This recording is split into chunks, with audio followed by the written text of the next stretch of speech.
Okay, well, we should be live now. Hello, everyone. Dan, it's Dan Gillies, right? That's how you say your name? Am I saying it right? That's it. Yep. I was going to ask you before we went live. Hello, everyone. I'm back in production with Dan Gillies, and I'm so excited to talk to him today because he's been working on this incredible project in Michigan called Glenlard Trails, and I'll put up a link to that in a minute. And we will talk about the process. Right? That's how you say your name? Oops, it's me. You got to turn it off. You got to mute me. My mistake. That's all right. Well, we know, hey, it's working. If you are watching on LinkedIn or on Facebook, I believe I should be able to see your questions in the comments. So if you want to let us know where you're watching from, if you have any questions for Dan or myself, please feel free to ask them. So Dan, what do you call yourself now? Because I know you did animation in the past, and there's all these different, like compositing and graphics, and it's kind of a hybrid position. So why don't you tell me what you call yourself?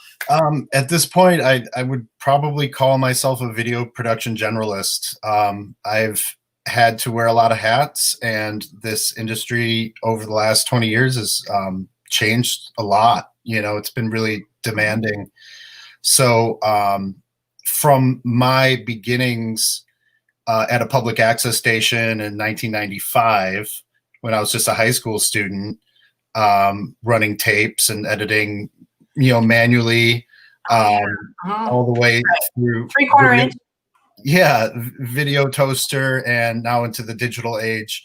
I've kind of changed with the time. So from editing, motion graphics, compositing, doing a little production work. I prefer post-production, so I would say I'm a post-production artist, first and foremost, and I just kind of take each job and project as they come at this point.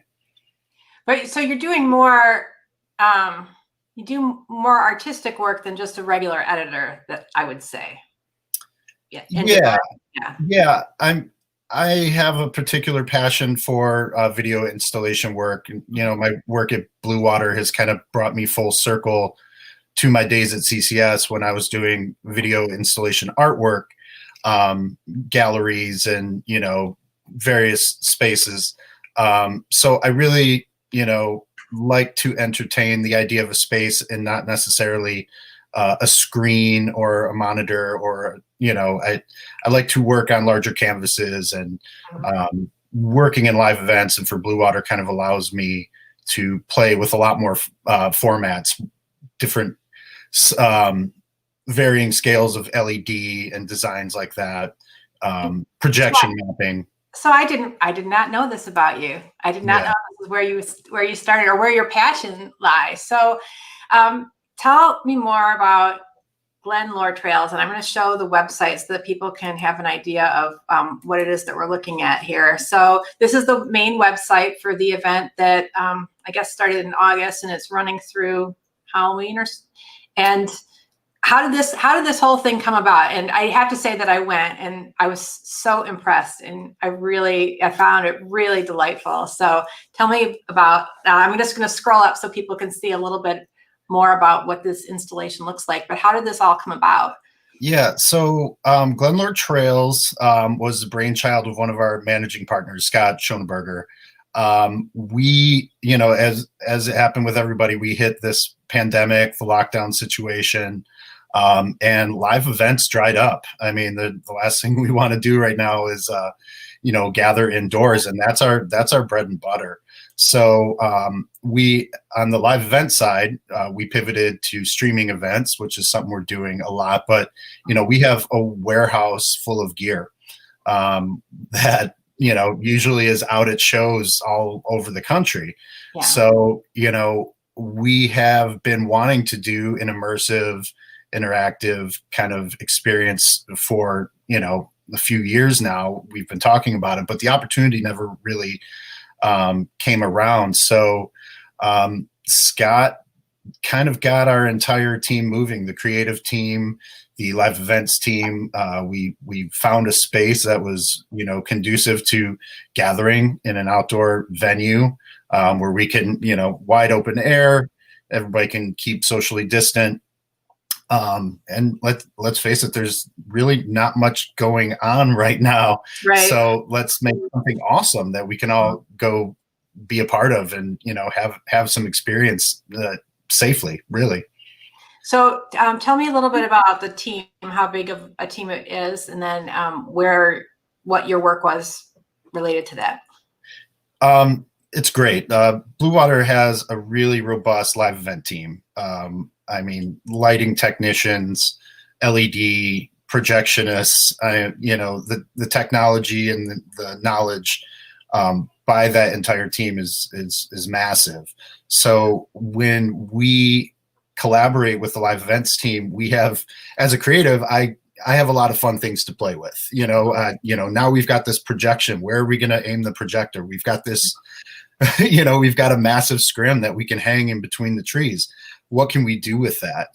And in this case, we almost worked backwards from what you would normally work with. It was more of, what is the technology that we have to play with? What is the space we have to play with? Now, what can we do with it to make it engaging? So once the technology was settled, then it was just a matter of leveraging our creative team to make something happen. A guy named, one of our art directors, Eric Minnie, came up with the concept of these characters.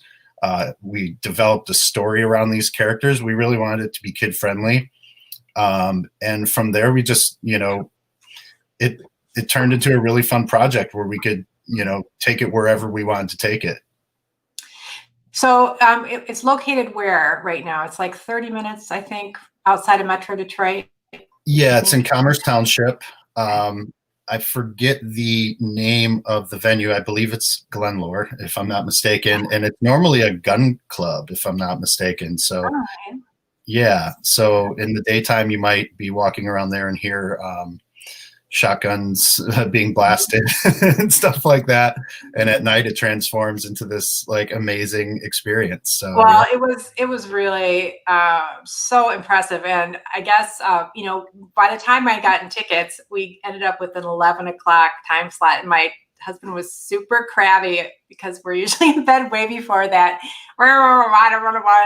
But he really turned around, and once we got there, and he appreciated that we made the effort to, go out and see everything. It was so stunning, and it just came at it was incredible weather, so that always helps anything outside, but just the installation itself, and to see how all the different components came together. And I will say that my favorite piece, I think, was the scrim that was it was see-through, so that there was something projected on top, but then the natural environment and the trees came through, and it was like that you had laid this animation on top of the on top of the trees. I thought that was absolutely like mind-blowing. It was so impactful. I just really enjoyed that. Thank you. And I love that section too, because the audio is just done so well and the music is so cool. And that's one of the first experiences, you walk in and you get welcomed and you walk down this trail and you're kind of like, where are we going? What exactly are we doing? And the music really draws you in. And that first experience that you have tells you the story of, where these little creatures come from, and, these little magical things are coming to Earth. And it's the perfect way to kick off the experience. I'm sure that, helps the grouchiness go away once you kind of get hit with the sound and the lights, and it makes you feel like a kid again. Right. We are targeting that, not just kids, but that youthful feeling, of magic and wonder and what's coming next. You're in the dark, and it's a really special thing. Yeah, it is. And if someone was like, wow, $20 or 20 tickets are $20, and I was thinking, well, I don't know how many of us have been to Disney World, but those tickets are like your family spending $500 just to get in the door. So I thought it was a good value, and just something that was really special. So I'm very happy to say that I thought it was going to end, but you say that there's a next iteration coming for Halloween. Yeah, we are currently, would have loved to have shared some of these new things we're working with right now. I am really fortunate to, like I said, work with Eric Minnie. He's created these really great characters. Show me the little guy that you did that you were showing me earlier. Yeah, let me show you some things here.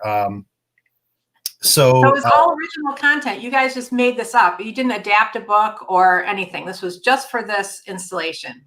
Yeah, so we came up with a backstory, and we're able to create these cute little characters. This is Echo. Echo is one of our characters who inhabits the forest. And, you know, Eric came up with these designs, and I was fortunate enough to get to, to animate them, which is, you know, character animation is like a little passion of mine. So I was really excited to be able to work on something like this. And yeah. Scott Jones has given us a thumbs up. Hey, Scott, thank you.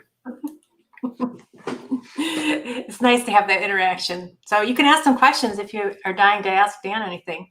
So I'm just so happy to hear that it's going to continue. So, and I guess I read that you're getting calls from around the country to do something similar. Yeah, it's the popularity has kind of taken on its own life form now. It has turned into possibly a lot of new business ventures for Blue Water, and nice. Possibly new Glenlard experiences in other places, and possibly new immersive entertainment of different kinds too. So I can't really say too much about it, but we're really excited. I'm really excited because, you know, what is cooler than, you know, being an editor, animator who, you know, it's great to work on commercial spots and all these kind of things, but you can't walk into a commercial or, you know, you can't really, right.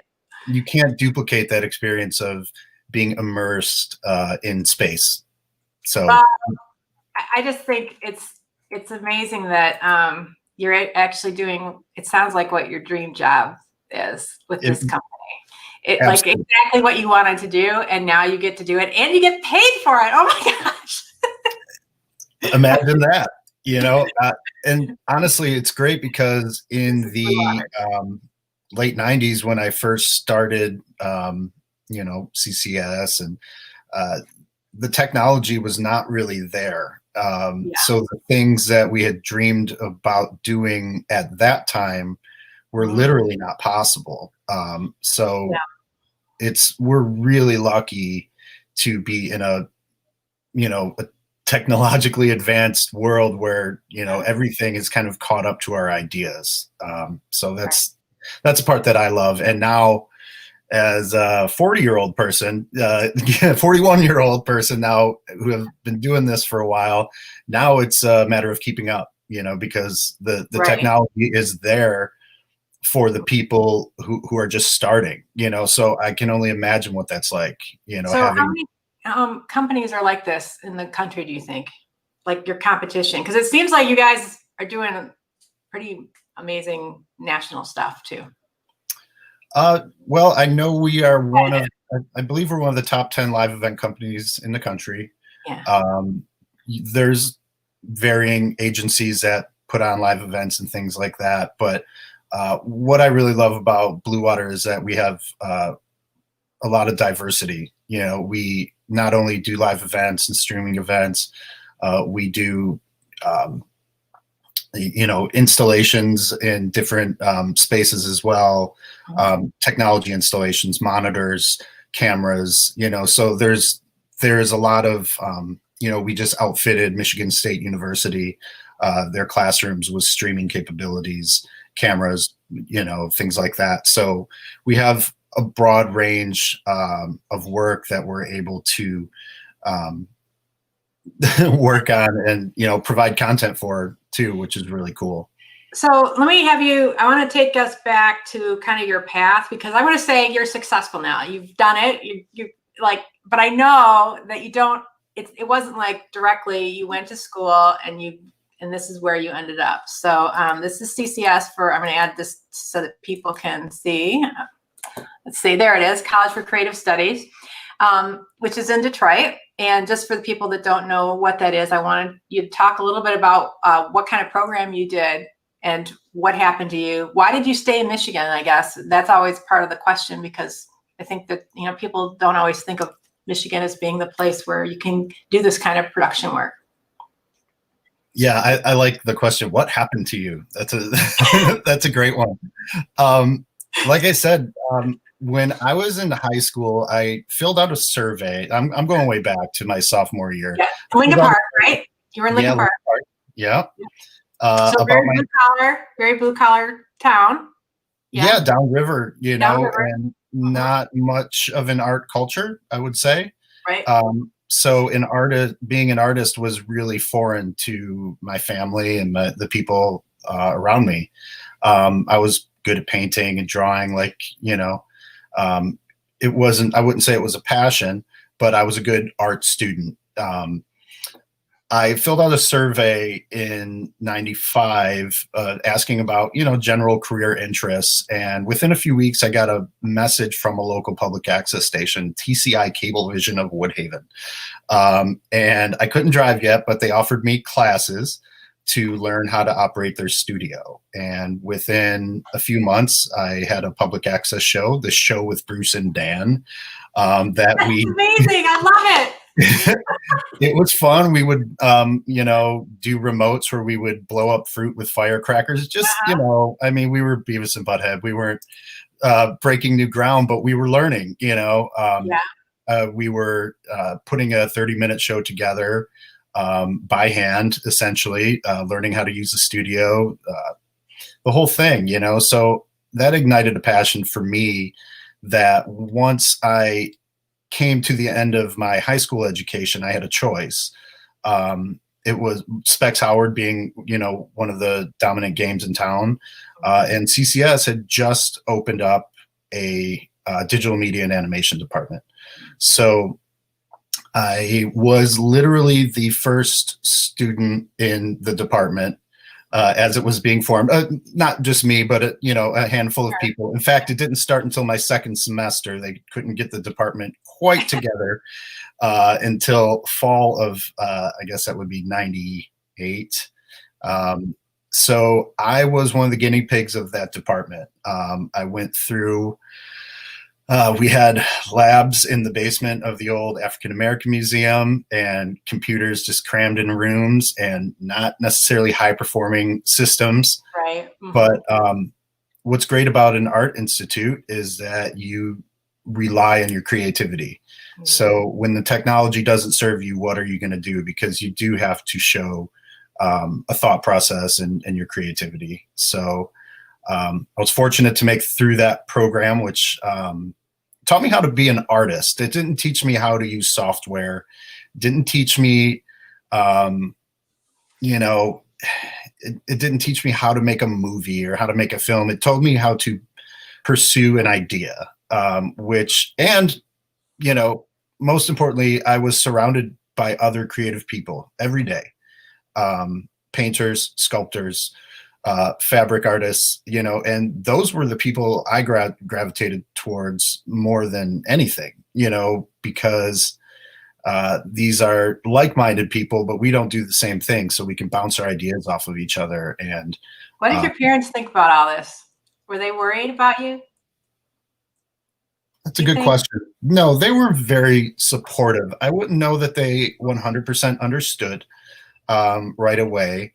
But when I was doing well and I got chosen to be on one of the brochures for CCS recruiting, I think that legitimized my experience a little. Like, you may not know what I'm doing, but apparently I'm doing it well. Right. You know? So, and honestly, we didn't know, you know, it's an art school, so it's very hard to gauge what success looks like outside of it. Mm-hmm. You're in a creative world. You are wrapped up in, you know, possibly your ego, I would say is maybe a part of it, but you are, through those years, you're determining what do I like and what do I not like? What do I like doing? What do I not like doing? Mm-hmm. The second school ended, that door was completely closed. You're not, now you're in a different world. You're not in an art world. You're not giving daily critiques. You know, I mean, one of the things about CCS I will say is critique. Every day you put your artwork in front of everybody you know, and you talk about it, and you get dissected. You know, you get criticized. Your decisions get measured and questioned.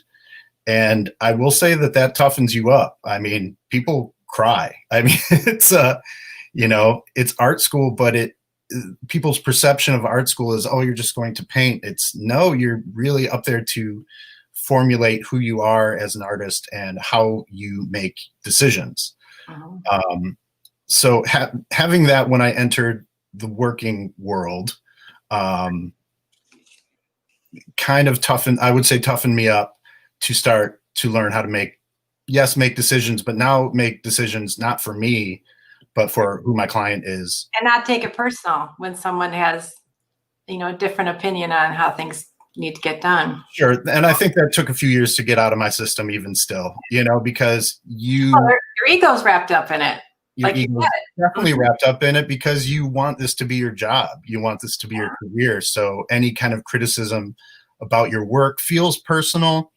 But after a while, you start to understand that it's really not about you, and you're trying to serve, and at least in our business, serve somebody else's message, and take yourself outside of that, put yourself in their position, and now who do you trust this person, the artist, to serve your message? And you know, that's kind of the ideological framing you have to have in this kind of business, I would say. Right. Exactly. And so then how long, I mean, you didn't have like a regular job like you do now for quite a while, right? You kind of bounced around a little bit to different freelance jobs. Yeah, I would say right after school started, I actually quit altogether. I needed a break. And I saw a lot of, at the time, there was only a few studios in town. You have a crazy band. Were you like being a band person in a meat band? Okay, well, my real passion, aside from what I do here, is music, and I've been in bands, you know, since I was about 15 years old. There's a direct line from 15-year-old me to 41-year-old me. So yeah, I mean, I always pursued music, and I've always been an entertainer, and oftentimes I was able to pursue my music through being a freelance artist. I could work for a few months at a time, and then go on the road for a few months at a time, and work for a few more months, and then go. So I fortunately chose a profession that allowed me to pursue both, both kinds of dreams. And that was, you know, when you asked about how my parents felt about my career, that was a big part of it too. You know, something to fall back on. We support your music, and we support everything you want to do. Just make sure you can feed yourself and keep a roof over your head. Right. So I found that balance. I got crazy for a while, and and yes, I'm the bass player for a band called the Meatmen. The Meatmen, okay. Yeah, it's like a punk rock cabaret, and we're a little weird. Maybe not Google it in front of your kids. But yeah, I've had several bands. Music has brought me around the country several times and overseas. So I've been. That's what it's all about, I think, you know, being able to do those things, and you know, as we get older too. But you know, that's the time when you can actually do it. Yeah, I'm happy with it. I do want to show some of your older work too, just so that we can kind of take a look at, and because some of it is also my older work, which I think, you know, is kind of fun to look at. Let's see. I think I can turn, oops, we're listening to it. Oh, it's such a good song. Little work I did for a band called Dillinger Escape Plan. I forgot we'd even done that for PBS, that little animation. I know, right? Yeah.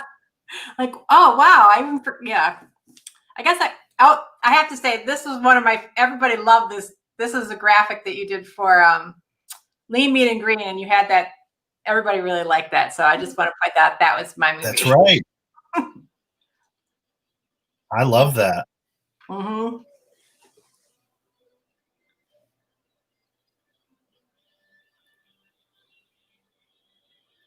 It's a little choppy on my end, so I might not be able to speak to some of it.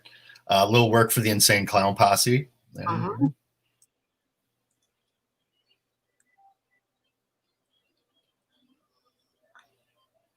Snoop Dogg Mm-hmm. and Art Van. You know, why not? Why not put those things together? I think this is from 2014, so it's already 6 years old. So I know this is kind of way back. Oh, there's the movie again. Yep. Cool graphics. It really elevated that project to have that little extra stuff in there. Yeah, I love having text in space like that. That's really fun. Some of these animated things you're looking at too. I worked on a Stan Lee comic called Shocker the Invincible. It was one of the last original comics he created. And they had a video version of his comics as well. That was such a cool project to work on. Oh, I'll bet. I'll bet. So tell me now, looking back, I mean, to where you are now, what advice would you give someone that's kind of setting their goals on a similar career path? And is there anything that you would have done any differently? Good question. I love the fact that the knowledge base is 100% shared right now. And the same things that I'm doing to make myself better are the same things that maybe a 15-year-old kid where I started is also tapping into. So the knowledge gap isn't that wide anymore. It's experience. So I really can't say that anything has served me any better than my experience through wearing different hats, through being on different kinds of projects, overcoming challenges, good bosses, bad bosses, running my own business. That has been the most valuable thing that you can't really put a finger on. So who I am now is just a collection of all of those experiences, which I feel really fortunate for. I know a lot of people have started off in the business and had to find something else, so I've somehow been able to stay afloat, and I'm somehow, in a way, have come full circle, and I'm grateful for that. And I wouldn't have done anything different. Well, that's good. That's good to feel that way about where you're headed. And so, what do you think? What do you think is next? Are you going to stay where you are? It sounds like it's a pretty good gig. So it's a good gig. It's a good gig. I have aspirations to do bigger and better things always, but I don't see any reason why I couldn't do that through Blue Water. We've done some really amazing immersive experiences beyond Glenlard. We've worked with an artist called Jason Ravach for the Library Street Collective, and we were able to fill an entire abandoned church with video projection of Jason Ravach's work. That was one of the best moments of my career. I wish I had something to show you for that. That might be on our website. And those moments don't come often. They just kind of arrive, and you have to be ready for those moments. So I feel like there's kind of a serendipity to this kind of business and this kind of work. And so far it's served me well. So I'm going to keep doing what I'm doing, because apparently it's led to a good life so far. So I can't complain. So if people are interested in following your work, is it Instagram or LinkedIn? Where's the best place that people can see what you're up to? Well, I keep a pretty low profile as far as sharing my work on social media, but Blue Water Tech, Glenlard Trails, and you can follow me on LinkedIn. Fairly easy to find my name, and just kind of keep up with what we're doing. We put out a diverse amount of work every year. It's kind of all over the place, and please give us a follow. Give me a follow, and Yes, definitely. So I did find you on LinkedIn. So or I heard I saw your posting about Glenlard Trails on LinkedIn, and so that's what led me to the work. And so I was just so happy to see it, and Amazing. I'm so happy that you were able to take your time out and talk with me today and share your experience and your creative journey. And I'm sure it'll be an inspiration to others. And I wish you well in all your creative endeavors, Dan. Thank you so much. Thank you, and I have to say thank you for the things that we've done in the past that have also led to this. So thank you for letting me speak, and I hope I've helped somebody out. So thank you, Carrie. Bye, everyone. Take care. All right. Take care.